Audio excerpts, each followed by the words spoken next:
So, you've been on a few dates, and you think it's going great. The conversation is flowing, you're making her laugh, and you go home feeling on top of the world.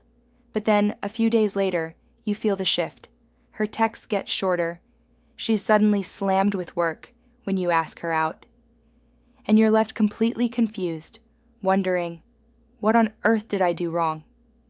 Listen, you probably made one of these subtle mistakes without even realizing it. These are the silent attraction killers that can completely sabotage your chances. You think you're doing everything right, maybe even following the dating advice you've been given your whole life. But what if that advice was just wrong? What if the very things you think are building attraction are actually tearing it down behind the scenes? Today, we're breaking down the psychology of attraction to show you the mistakes you're likely making that cause her to go from warm and interested to cold and distant. This isn't about being a bad guy. It's about misunderstanding how attraction really works. By the end of this, you'll not only know what you've been doing wrong, but you'll know exactly how to fix it. All right, let's dive into the first one. And honestly, it's the most common trap there is: being too nice and overly accommodating. Now, before you click away thinking I'm telling you to be a jerk, just hang on. Kindness is crucial. But there's a world of difference between being a kind man and being a nice guy who doesn't have a backbone. We've been told our whole lives to be agreeable, put her first, and do whatever it takes to make her happy. So you let her pick the restaurant every single time. You agree with every opinion she has, even if you don't. You drop your plans the second she texts. You think you're showing her how much you care, but what she actually sees is something else entirely. From her perspective, being too agreeable doesn't read as kindness. It reads as a lack of confidence and a weak sense of self. It suggests you don't have your own passions, opinions, or direction in life. Women are instinctively drawn to men with a purpose and a strong inner compass. When you're constantly accommodating, you essentially erase your own identity just to please her, which paradoxically makes you way less interesting. She can't be attracted to a man she can walk all over. It just creates this weird, unbalanced dynamic where she feels like she's leading, which can feel like a burden, and completely kills the romantic tension. Here's how it plays out. She asks you, "Where should we go for dinner?" The nice guy says, "Oh, I don't care. Whatever you want is fine with me." He thinks he's being easygoing. What she hears is, "I can't make a decision." Now picture the confident man. He says, "I know this amazing new Thai place downtown. How about I make a reservation for 8 p.m.? See the difference? That decisiveness is attractive. It shows leadership without being demanding. The fix isn't to be a contrarian just for the sake of it. It's to be a man with your own preferences, opinions, and a life that you're excited to share with her, not sacrifice for her. Be kind, but don't be a pushover. Now, another way guys try to show how much they care, which backfires just as badly, is trying to buy her affection, especially early in the game. This is a trap so many guys fall into, thinking that big gestures and expensive gifts are a shortcut to her heart. You take her to the fanciest restaurant in town on the first date. You buy her a thoughtful, expensive gift after knowing her for a week. You constantly insist on paying for everything, almost like you're trying to prove your worth. You think you're showing that you're generous and a good provider. What you're actually showing her is that you're insecure. When you try to buy affection, the message you're really sending is, "I don't think my personality is enough to make you like me, so here, let me use my money to make up for it." It immediately turns the dynamic from a genuine connection into a transaction. Real attraction is an emotional response. You literally can't buy it. Women want to connect with you, not your bank account. On top of that, spending lavishly way too soon puts this weird pressure on everything. It can make her feel uncomfortable, like she owes you something, whether it's her time, affection, or more. That feeling of obligation is the absolute enemy of real desire. So instead of trying to impress her with what you can buy, focus on impressing her with who you are. Plan a creative date that's built around connection, not just a high price tag. A well-planned picnic in the park can be way more memorable and romantic than a stuffy, expensive dinner where you can't even hear each other talk. Let her discover how awesome you are through your confidence, your humor, and how you make her feel. Your presence should be the gift, and let her invest too. Let her buy a round of drinks or a coffee. A healthy dynamic is a two-way street, and allowing her to contribute creates a much more balanced and respectful vibe from the start. Okay, this next one is huge, and it's responsible for killing so many promising connections before they even get started. It's the mistake of unloading your deep, heavy emotions or declaring your intense feelings for her way too early. You're on date 2 or 3, and you're already telling her how much you like her, how you can totally see a future together, or you're unpacking all your past relationship baggage. You're doing it because you want to be vulnerable and create a deep connection. You figure honesty is the best policy. And you're right, it is. But timing is everything. Think about it. Sharing all your deep emotions right away is like skipping to the last episode of a great TV show. It ruins all the fun, the suspense, and the mystery. The early stages of dating are supposed to be about discovery and a gradual unfolding of who you both are. She wants to slowly peel back the layers and figure you out over time. When you just dump everything on the table at once, you rob her of that entire process.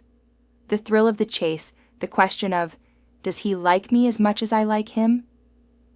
That tension is a crucial part of building attraction. When you declare your undying love in week 2, that tension vanishes. There's nothing left to wonder about. It can also come across as needy.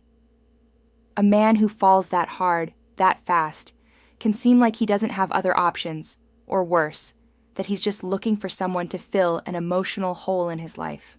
The solution is to pace yourself. You don't have to be a closed-off robot, but you need to match her level of emotional investment. Let the emotional intimacy build at the same pace as the physical and logistical intimacy. Instead of saying, "I've been hurt so badly in the past," share a story about a challenge you overcame that shows your character without being a therapy session. Let her earn the deeper parts of you over time. This makes her feel like she's discovering a prize, not being handed a participation trophy. You've probably done this next one without even realizing it. It's a quiet one, but it's a powerful attraction killer. Being indecisive. This is the guy who can't make a decision to save his life. It shows up in all these small moments that add up over time. You ask her, "So what do you want to do Friday?" Instead of saying, "Let's go ice skating Friday night," you get to the bar and ask, "Where should we sit? Here or maybe over there?" You finish a date and say, "Well, text me if you want to hang out again," instead of taking the lead with, "I had a great time tonight. I'd love to see you again next week." You think you're being considerate and collaborative. What she feels is a total lack of masculine leadership. In the dance of attraction, women are often looking for a man who can lead. This isn't about being a controlling jerk. It's about having a confident, decisive presence that makes her feel safe and allows her to relax. When you're constantly indecisive, you're forcing her into the leadership role. Suddenly, she's the one making all the plans and all the decisions. Not only is that exhausting for her, but it fundamentally breaks the romantic polarity that fuels attraction. Confidence is shown through action, and making a decision is one of the clearest actions you can take. If you can't even decide on a date spot, it can suggest a deeper insecurity about leading in other, more important parts of life. The fix here is simple. Start making decisions. Lead. When you ask her out, have a plan. It doesn't have to be set in stone, but have a solid suggestion. "I'd like to take you to dinner at place. How does Thursday at 7 p.m. sound?" This shows you've got it handled. If she has a better idea, awesome. She can suggest it. But you took the initiative. When you're on the date, lead the logistics. This allows her to just be in the moment and enjoy the experience with you, and that is incredibly attractive. All right, we're halfway through. And if any of these are hitting a little too close to home, that's actually a good thing. It means you're becoming aware, and that's the first step to making a change. If you're getting some value out of this and you want to keep improving your dating life, do me a quick favor and hit that subscribe button and turn on notifications. We're committed to giving you the real, no-nonsense truth about attraction you won't hear anywhere else. Now, here's a mistake that sounds romantic in your head, but trust me, it is a guaranteed attraction killer. It's putting her on a pedestal, treating her like she's a flawless goddess, and you're just some lucky mortal who gets to be in her presence. You shower her with constant, over-the-top compliments. You agree with every single thing she says and never challenge her. You act like she can do no wrong, and that getting her approval is the ultimate prize. You think you're showing her adoration. She sees it as a massive red flag. Putting a woman on a pedestal immediately creates an unhealthy power imbalance. It screams, "You are high value and I am low value. I'm not good enough for you. And if you don't think you're good enough for her, why should she? No woman wants a fan. She wants an equal partner. Plus, it puts an insane amount of pressure on her. She has to live up to this perfect image you've built in your head, which is impossible. She can't be her real, authentic, flawed self around you because she's afraid of falling off the pedestal. This makes it impossible for any real connection to form, because she can't connect with a guy who's not even seeing the real her. The fix is to see her as a human being, an amazing, attractive, but ultimately imperfect human, just like you. Your goal is to connect with her eye to eye, not worship her from below. This means you can and should playfully tease her. You can disagree with her about a movie. You should have your own standards for how you expect to be treated. Yes, compliment her, but compliment her on more than just her looks. Compliment her wit, her ambition, her sense of humor. That shows you see the whole person, not just a pretty face. When you take her off the pedestal, you give her the freedom to be real, and you position yourself as a confident equal, which is infinitely more attractive. This next one is sneaky, but it's incredibly damaging. You're on a date, and while she's talking, you're not really listening. Instead, your mind is racing. You're busy thinking of the next witty thing to say. You're just waiting for her to take a breath so you can jump in with your own story. You ask her a question, she answers, and then you fire off another unrelated question, like you're conducting a job interview. You think you're keeping the conversation moving and being impressive. What you're actually doing is making her feel completely unheard and invisible. Active listening is a superpower, and people know immediately when it's missing. When you fail to listen, you fail to connect. She's telling you about a problem at work, and you jump in with a solution instead of just validating her frustration. She mentions she loves painting, and you immediately pivot to a story about a time you went to an art museum, making it all about you. This makes her feel like you're not actually interested in her. You're just interested in your own performance. Women are so good at picking up on this. They want to feel seen and understood. If she feels like she's just talking at you, she'll shut down emotionally. The fix is to consciously shift your mindset from performing to connecting. When she's talking, your only job is to listen and understand. Be present. Make eye contact. Instead of planning your next line, listen to her words and the emotion behind them. Ask follow-up questions that show you're engaged. If she says she had a stressful week, don't just nod. Say, "That sounds tough. What was the most challenging part?" This invites her to open up more and proves you actually care. And remember the details. If she mentioned a big presentation on Wednesday, text her Wednesday morning and say, "Good luck with the presentation today." You're going to crush it.